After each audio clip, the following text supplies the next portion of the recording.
जामा मस्जिद के बाहर उर्दू बाजार में आज़ादी से पहले की दुकानें हैं, जहां आज भी उर्दू की किताबें मिलती हैं और शहर के कोने कोने से लोग उर्दू की किताबें खरीदने आते हैं।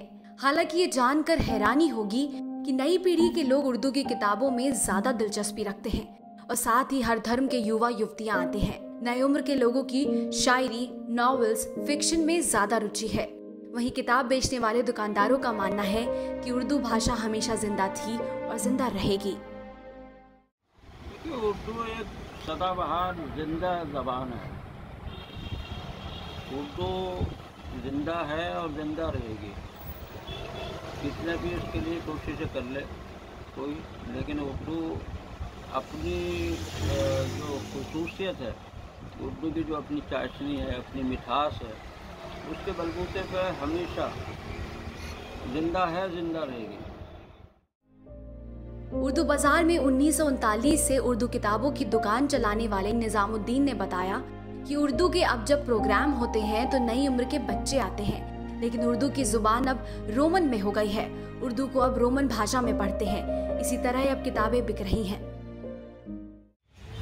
जैसे आज नई जनरेशन जो है, इस वक्त जो कॉन्फ्रेंस वगैरह होती हैं, उसमें बच्चे आते हैं नए नए मॉडर्न, जितने भी स्कूल कॉलेज के हैं वो इसमें शरीक होते हैं। खासतौर पे रेख्ता का प्रोग्राम देखिए, उसमें 3 दिन का जो प्रोग्राम करते हैं उसमें उर्दू का, उसमें आप जाके शरीक हो, आपको मालूम हो जाएगा, अंदाज़ा हो जाएगा। तो बाकी लोग दिलचस्पी ले रहे हैं, मगर वो ज़बान रोमन में करते है उर्दू, मगर उसको अंग्रेज़ी में रोमन में पढ़ते हैं। मेरे यहाँ भी किताबें इसी तरह बिक रही हैं। अच्छा, अब उर्दू भाषा में उतनी किताबें नहीं बिकती? हाँ, उर्दू भाषा कितनी मिलती है। या गवर्नमेंट जो है वो बजट ही कम कर रखा है उसने उर्दू का। कहाँ है उर्दू का बजट में? लाइब्रेरी में होना चाहिए ना, लाइब्रेरी में बजट ही नहीं है। खरीदे क्या किताबें? तो पुरानी किताबें रखी हैं।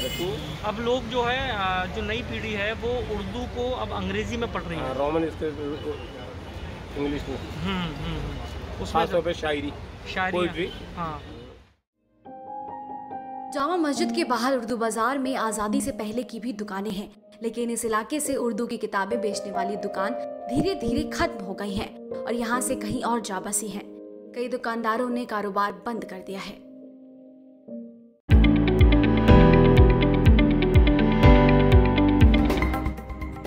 प्रधानमंत्री नरेंद्र मोदी ने वीडियो कॉन्फ्रेंसिंग के जरिए एग्रीकल्चर इंफ्रास्ट्रक्चर फंड के तहत 1 लाख करोड़ रुपए की वित्त पोषण सुविधा को लॉन्च किया। सरकार ने जुलाई में कृषि बुनियादी ढांचा परियोजनाओं के लिए रियायती ऋण का विस्तार करने के लिए 1 लाख करोड़ के कोष के साथ कृषि इंफ्रा फंड की स्थापना को मंजूरी दी थी। इसके साथ ही प्रधानमंत्री ने इस वीडियो कॉन्फ्रेंस में बटन दबाकर 8.5 करोड़ किसानों के खातों में 17,000 करोड़ रुपए की पीएम किसान सम्मान निधि योजना की 6ठी किस्त जारी की। ये किस्त तत्काल किसानों के खातों में ट्रांसफर की गई। देश में कृषि से जुड़ी सुविधाएं तैयार करने के लिए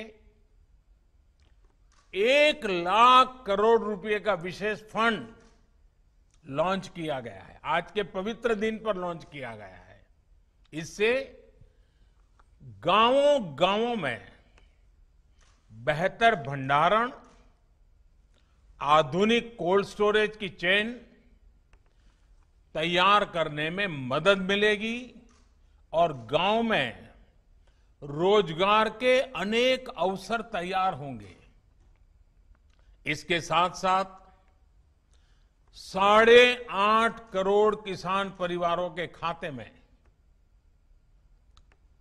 पलक झपकते, आपने देखा होगा, स्विच ऑन किया और पीएम किसान सम्मान निधि के 17,000 करोड़ रुपए सीधे 8.5 करोड़ किसानों के खाते में जमा हो गए।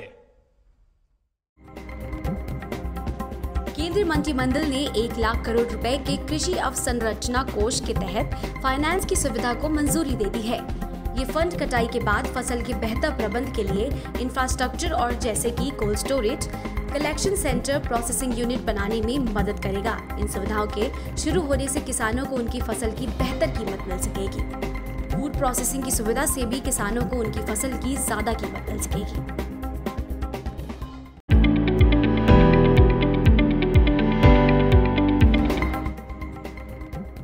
प्रधानमंत्री नरेंद्र मोदी ने शनिवार को राजघाट में राष्ट्रीय स्वच्छता केंद्र का उद्घाटन किया।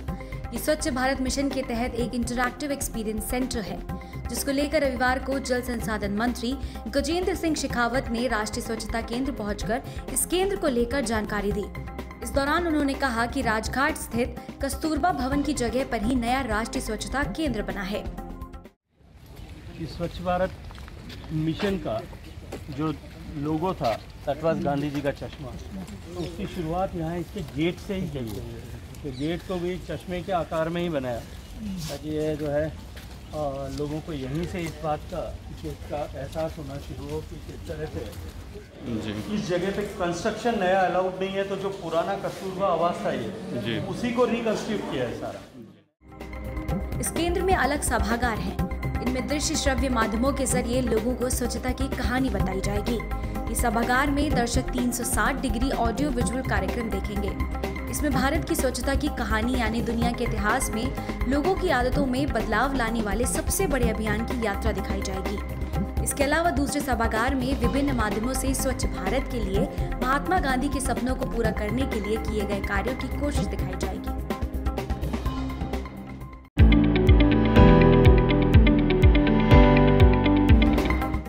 पूर्व कांग्रेस अध्यक्ष राहुल गांधी हर मौके पर केंद्र सरकार को कचघरे में खड़ा कर रहे हैं। अब उन्होंने युवाओं में बेरोजगारी का मसला उठाया है। युवा कांग्रेस स्थापना दिवस के मौके पर 9 अगस्त को राहुल गांधी ने बेरोजगारी का सवाल उठाया। ट्विटर पर जारी वीडियो में राहुल गांधी ने कहा, जब नरेंद्र मोदी प्रधानमंत्री बने थे तो उन्होंने देश के युवाओं से ये वादा किया था कि 2 करोड़ युवाओं को वो रोजगार देंगे। जब नरेंद्र मोदी प्रधानमंत्री बने थे, उन्होंने देश के युवाओं से वायदा किया था कि 2 करोड़ युवाओं को वो रोजगार दिलवाएंगे हर साल। बहुत बड़ा सपना दिया, सच्चाई निकली। 14 करोड़ लोगों को नरेंद्र मोदी जी की पॉलिसीज ने बेरोजगार बना दिया है। ये क्यों हुआ? गलत पॉलिसीज के कारण। नोटबंदी, गलत जीएसटी और फिर लॉकडाउन। इन 3 कदमों ने हिंदुस्तान के स्ट्रक्चर को, इकोनॉमिक स्ट्रक्चर को खत्म कर दिया है, नष्ट कर दिया है। और अब सच्चाई ये है कि हिंदुस्तान अपने युवाओं को रोजगार नहीं दे सकता है। इससे पहले राहुल गांधी ने ट्वीट किया, आदिवासी समुदाय की जीवन शैली में प्रगति के प्रति आस्था, प्रेम और सम्मान होता है, जिसे पूरा विश्व संरक्षण और मिलजुल कर रहने की सीख पाता है। हम सबको मिलकर इस सांस्कृतिक विरासत को संजो कर रखना होगा। विश्व आदिवासी दिवस की हार्दिक शुभकामनाएं। दरअसल राहुल गांधी लगातार बीजेपी पर निशाना साध रहे हैं। भगोड़ा कारोबारी विजय माल्या को लेकर भी तंज कसा था।